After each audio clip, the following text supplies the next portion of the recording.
সঙ্গে তারা দেখা করবেন। জনতার দরবারে আপনারা জানেন প্রত্যেক সপ্তাহে সাধারণ মানুষের যে সমস্ত সমস্যা, বিভিন্ন ধরনের দাবি দাওয়া, সেগুলো মুখ্যমন্ত্রী শোনেন।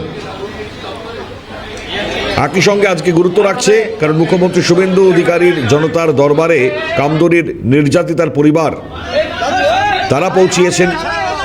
কামদুনি আন্দোলনের দুই মুখ টুম্পা কয়াল, মৌসুমী কয়াল, তারা উপস্থিত হয়েছেন। কিছুক্ষণ আগে বক্তব্য শোনাচ্ছিলাম।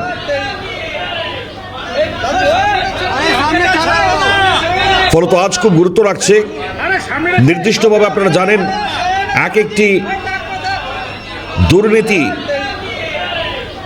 এক একটি এমন এমন ঘটনা যার ফাইল মুখ্যমন্ত্রী স্বয়ং খুলছেন। ফলত তাৎপর্যপূর্ণ আজকের জনতার দরবার। কামদুনির নির্যাতিতার ভাই তিনি সরাসরি অভিযুক্তদের এনকাউন্টারের দাবি করেছেন। এখন ঠিক এই জায়গায় মুখ্যমন্ত্রী তার কাছে পৌঁছে তারা যেটা বলবেন সেটা বাইরে বেরিয়ে এসে তাদের বক্তব্য খুব গুরুত্ব রাখছে।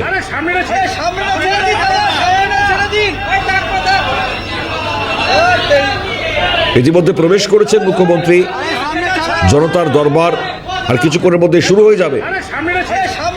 সরাসরি রয়েছেন আমাদের প্রতিনিধি রেশমি। মুখ্যমন্ত্রী প্রবেশ করলেন, তবে আজকে গুরুত্ব রাখছে মৌসুমী কয়াল, টুম্পা কয়াল, তারা আজকে কথা বলবেন। কতটা তাৎপর্যপূর্ণ আজকে জনতার দরবার, কি জানতে পারছো?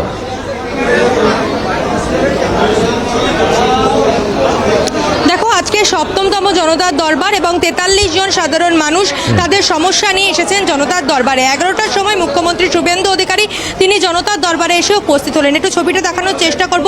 ইতিমধ্যে ১ থেকে ১০ জন যাদের ডাকা হয়েছে, ইতিমধ্যে তারা দোতলায় চলে গিয়েছেন এবং মুখ্যমন্ত্রী প্রবেশ করেছেন। একে একে তারা মুখ্যমন্ত্রীর সঙ্গে কথা বলবেন এবং আরও যারা সাধারণ মানুষ আজকে জনতার দরবারে ডাক পেয়েছেন তারা বসে রয়েছেন এবং তাদেরকে এক এক করে ডাকা হবে ক্রমবর্ধমান ভাবে। পাশাপাশি যারা সাধারণ মানুষ রয়েছেন তারা একাধিক সমস্যা নিয়ে এসেছেন। আজকে গুরুত্বপূর্ণ একটি বিষয় রয়েছে, কামদুনির প্রতিবাদী মুখ টুম্পা কয়াল, মৌসুমী কয়াল তারা উপস্থিত হয়েছেন। কামদুনির যে নির্যাতিতার পরিবার রয়েছে, নির্যাতিতার পরিবার তারা এসে উপস্থিত হয়েছেন এবং তারা আজকে জনতার দরবারে মুখ্যমন্ত্রীর সঙ্গে দেখা করবেন।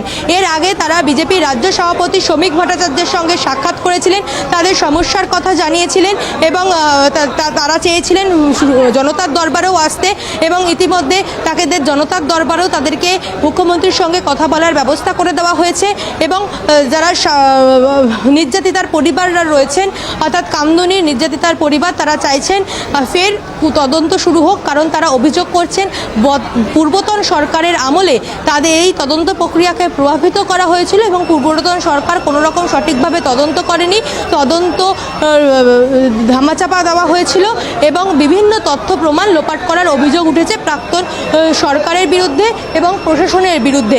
পাশাপাশি বিভিন্ন জায়গা থেকে সাধারণ মানুষ এসেছেন, তার মধ্যে বেশ একেবারে রেশমি, নজরে রাখো পরিস্থিতি। আপাতত ধন্যবাদ।